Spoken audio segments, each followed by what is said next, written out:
It is a beautiful day here in the Midwest, in the Chicago area, and I am Coffee Kevin, and I'm here to talk to you about coffee and to share. Actually, this is kind of I'm a naughty little boy today because I'm showing you something I don't think you can get anymore. And I'm just beside myself because I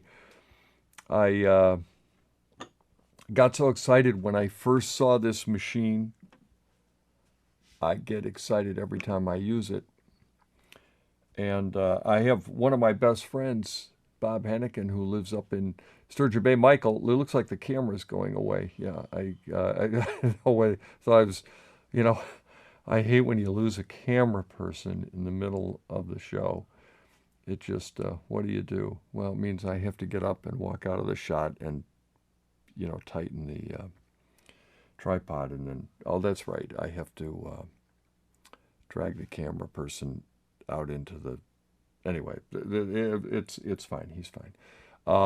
The but we have this coffee, and we're going to make. This is a great coffee maker. Let me get back on track here. It makes two perfect cups. It makes one perfect cup.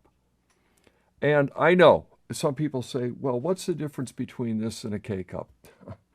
Well, and by the way, I'm not the severest critic of the K cup, and I realize in the specialty coffee world, there's a lot of kind of smug frowns and all kinds of practiced snobbish face expressions to respond to the K cup, but the K cup is not inherently a horrible concept. This is not a K cup machine, so I'll stop the body language. The K cup is not a horrible concept. The K cup fixed a number of problems. I'll just say this. The K cup fixed a number of problems that existed with traditional automatic drip makers. For one thing, it addressed the problem of the brewing problem of trying to. There became this ridiculous competition in the 1980s and 90s of making bigger and bigger batches to the point that they began to shrink cup sizes to fool people so that everybody could claim 12 cups, 14 cups, like the idea that, you didn't want to have to make coffee twice at the gas station in a day or something like that. I don't know. But the fact is, most people have a cup of coffee or two before they leave for work during the day. Most people have a cup of coffee or two after dinner. In the demographic that I grew up with, which is baby boomer and frankly Gen X and to the millennial generation, most people, the endless cup of coffee was a product of the GI generation. And it was the idea that you're always drinking coffee, you're always fueling, you're always creating energy. I don't have a problem with that. In fact, the side of me it admires it a little bit, but it's not. It did not continue for a lot of reasons. One of them is health, but one of them is taste. And if you're just drinking coffee as liquid Vivarin, you don't need the coffee to taste that good, I guess, and you don't need it to be fresh. Well, I drink coffee as a culinary extension of, the same reason I like fine dining and etc. Kind of a foodie type. This is better addresses that than a larger coffee maker, a batch brewer, for me and for a lot of people. And that's where, and it craft brews it. It literally roboticized craft coffee making. And it is just a wonderful invention. It's the Bunn Trifecta. And back to the K-Cup for a second. The K-Cup did fix a number of things. One of the things that, as they were making bigger and bigger batch brewers, we were getting a loss in flavor. I'll never forget when Good Housekeeping, the last place on earth I would ever look for a review on a coffee maker, but apparently they found that they could make some money by starting to award industry coffee awards, Good Housekeeping approved coffee makers. And they chose coffee makers based upon a cup per minute spec. That was something invented by a marketer somewhere. It had nothing to do with, I've never heard anyone say producing coffee with drip machines at a cup a minute is any kind of desirable specification. At any rate, they made bigger and bigger coffee makers, and with these puny heating elements that were lucky to chug up to near the proper brewing temperature at the end of the cycle. That is, the K-Cup may not have fixed that, but the K-Cup at least had a more modest goal of making 1 cup of coffee. So you could say, well, it's possible to, on a puny heating element, to get to or close to 200 degrees. Not that they do, but there are actually a couple of K-Cup machines, and I have tested them, and they're published at the Coffee Companion, where in fact, Bunn was one of the companies that made a K-Cup machine that made it into the right brewing area, meaning could be a certified gold cup standard, meaning it made it between 196 Fahrenheit and 205 Fahrenheit. Back to, so the K-Cup did that. The K-Cup also, one of the problems is that the cup a minute is 12 it's 12 minutes brewing time, contact time between the water and the coffee is way too long. No wonder people were getting incredibly bitter coffee, even brewed at optimal temperatures. Horrid stuff. And the K-Cup solved that problem in that the K-Cup went the other way. The K-Cup, if anything, under-extracted, but I would argue under-extraction is more pleasant than over-extraction. So it's, in that regard, I'd rather have my vegetables slightly undercooked than overcooked. And the other thing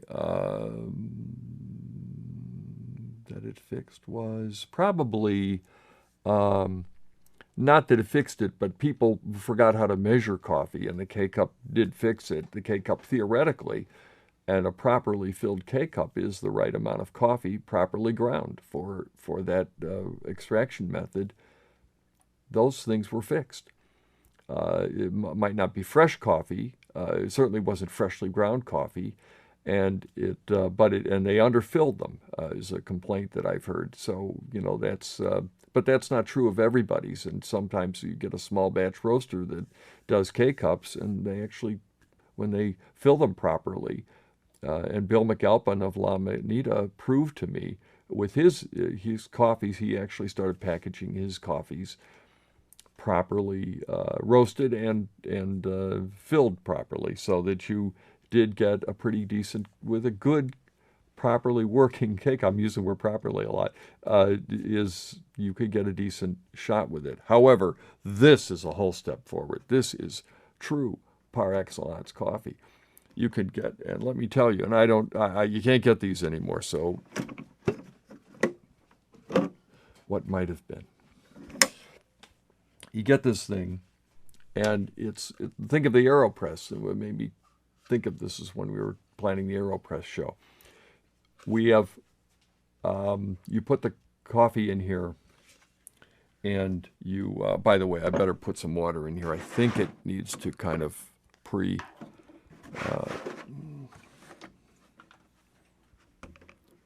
let's see. Can we get a close up there, Michael, or is that it? There we go. I'm gonna make I'm using the camera shot to actually. Did I get there? Did I overfill it? Yeah, I did, didn't I? No, it's fine. It's close enough. 12 cups. Is it designed to, I can't remember, is it, I guess right there is fine, okay. We are used to 5 cups. I like that aspect too. You can get 2 perfect cups out of this thing. And that is great. Okay, and this will Do we have this plugged in? Yes. Okay, good. And then what I am doing is, for 12 cups, approximately 20 grams of coffee. Oh, look at this. Look at that. Look at that. Am I out of focus? Oh, I know. It's waiting. Oh, get back on that other shot because let me do the 3D thing. There we go. Look at that. That is...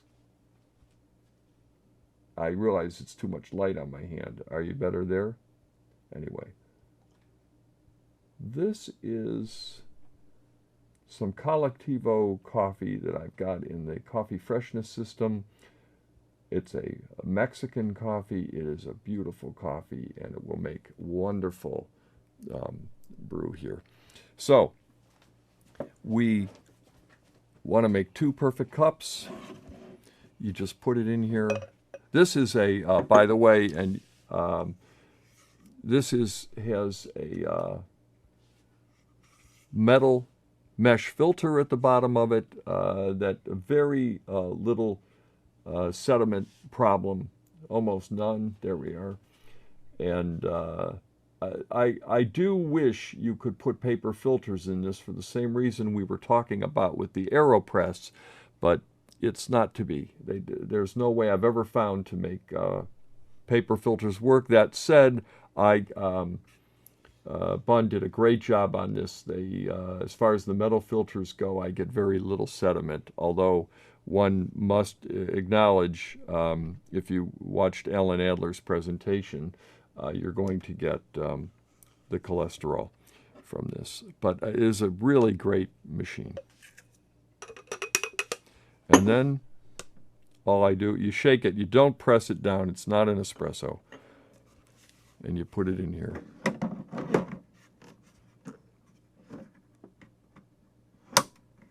And then you press that in. It seals it. It is a completely contained process. And then you have to, this is where we want the close-up here, Michael, on these buttons. Let me get this out of the way so I can reach around. And I'll wait for you to get that shot so that we can, I know it's a little tricky to get that shot, but okay. Okay, good. It has 2 controls. Infusion time, which is the contact time between the water and the ground coffee. And then there's a and this, let me see, we're going to make this, if we were trying to emulate 40 seconds, 45 seconds, 50 seconds would be kind of what I would consider in the range of AeroPress or actually espresso emulation, but AeroPress. And then 2 minutes to 3 minutes, 2 minutes to 3 minutes would be more like a siphon. And I actually consider this closest to the siphon in flavor. Not so much like a drip machine. And then turbulence. Turbulence is, speaking of siphons, and you can get turbulence all the way up to E, which is, who knows what these things stand for, but I assume the higher the letter, the more turbulence. I assume it's lower to higher. I have enough turbulence in my life, so I'm going to keep it down on the A side. But anyway, and that is just, it will create 2 perfect cups. So I'm very excited about this in every way. There is a machine still made called the Bunn Trifecta, but it is a commercial machine. The commercial machine has more settings. And the commercial machine, I would presume, I've never had the chance to use the commercial version. But I will tell you that this version, there is only one thing missing from it as far as I'm concerned that I really wish had been included, and that's a temperature control. It is, and I've tested it, smack dab at 200 and unvarying. That's a great temperature if you're going to pick a temperature. But I wish I had a little more play with that just because of my own eccentricity. let's make a coffee. However, before that, I want to show you a clip for CoffeeCon because a lot of you haven't voted yet. Everyone needs to vote. And the vote, yeah, I know it costs $10 to vote, but for $10 we give you downloads from all the CoffeeCon events next year. That's and maybe something else, but that I can guarantee you we will do. Can you run that clip? Through August 1st on Indiegogo, vote for which 3 of 6 cities most crave a CoffeeCon event in 2020. Taste, try, and learn everything about coffee. CoffeeCon is for you, the enthusiast. CoffeeCon. Well, you know, there's all sorts of commercials in life, aren't there? So anyway, let's make a coffee. And what am I picking here now? Let's see. I've got, okay, that's good. That's good. Did I take 3 minutes? I want to go, see, I can't even see my own setting. 50, no, I want to go to 2 minutes. That's what I want. Okay, and then let's do it. Okay, and we can get the wider shot. Okay, and you'll see this. Oh, you'll want to get this shot on the close-up mic. No, not that close-up. Oh, you can get it on that one. Yeah, that's fine. That's good.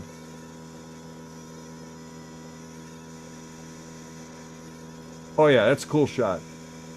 It's kind of,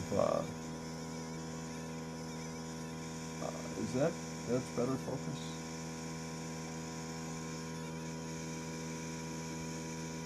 Now see, now watch that. Look at that. It's foamed up, as it should, because it's pretty fresh. And you're just, you either want to widen up or tilt up a little bit. Here we go. That's what you want to see. There's the turbulence going on with that fresh coffee.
You'll notice it continuously agitates it throughout the cycle. And then it just stops for a minute, and it will do it again. I think one more time. There we go. But overall, this is an excellent method.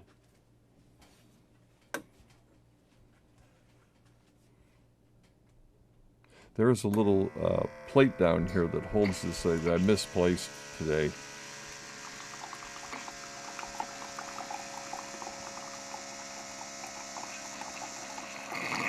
And now let's, all right. And you have the overhead shot ready? Okay, and I don't need it right now, but I will need it in a second. Okay, thanks. And I want you to see this. There is, okay, now the overhead shot, please. There we go. Look at that. Look at how well it extracts. Just that, when I said it was siphon-like, it positively is siphon-like. Look how it extracts the You can go in closer. Can you get closer on that, Mike, or is that it? Yeah. And you notice I didn't use a super fine grind. I used an automatic drip grind for this. There we go. That gives a real nice look at it and how well it pulls the coffee from the coffee out of the grounds, just like a siphon would. In that regard, I consider it more akin to a siphon, that and the agitation, because there's constant turbulence in a siphon coffee.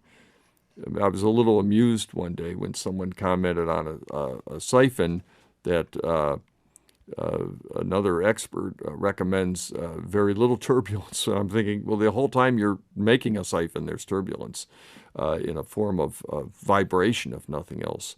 But anyway, this is a very good method. There, thanks. Okay, that is...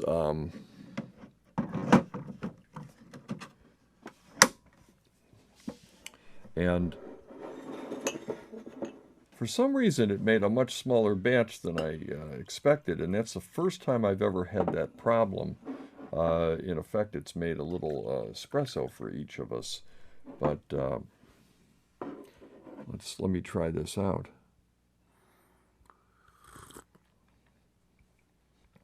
It's beautifully made, although it does taste more like an espresso or a super concentrated AeroPress shot. And I have a feeling that, I don't know what happened. I just ran my, I use it a lot, so I wanted to make sure I had a super clean cup in there, so I ran some clarifying, some acid solution through there this morning, and I rinsed it thoroughly, but I don't know, maybe that did it, but we didn't get the full amount we usually do. But it's a very good coffee making system. Now, where did I think this coffee maker should go? Well, I can think of a lot of places for it. For one thing, let's say someone wants at an airport, they have a cafe, and someone wants craft brewing. They don't want the stuff in the large batch brewer. They want something that's a little more customized for them. Well, this gives them that opportunity, and the operator really doesn't have to be trained, to be honest.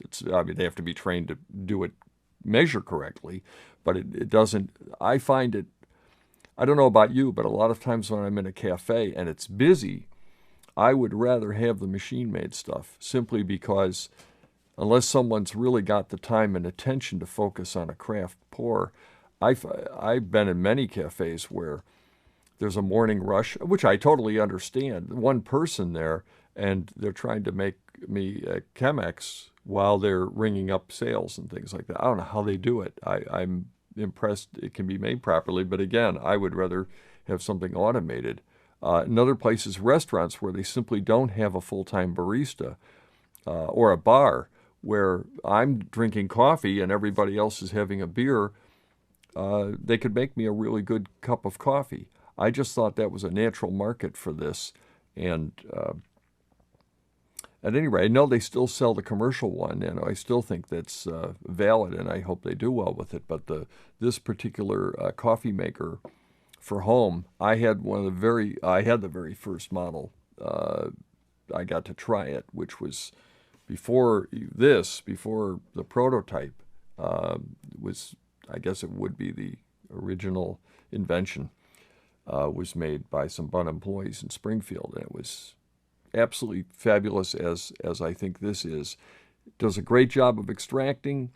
It's completely, all the grounds are for certain, get a good agitation.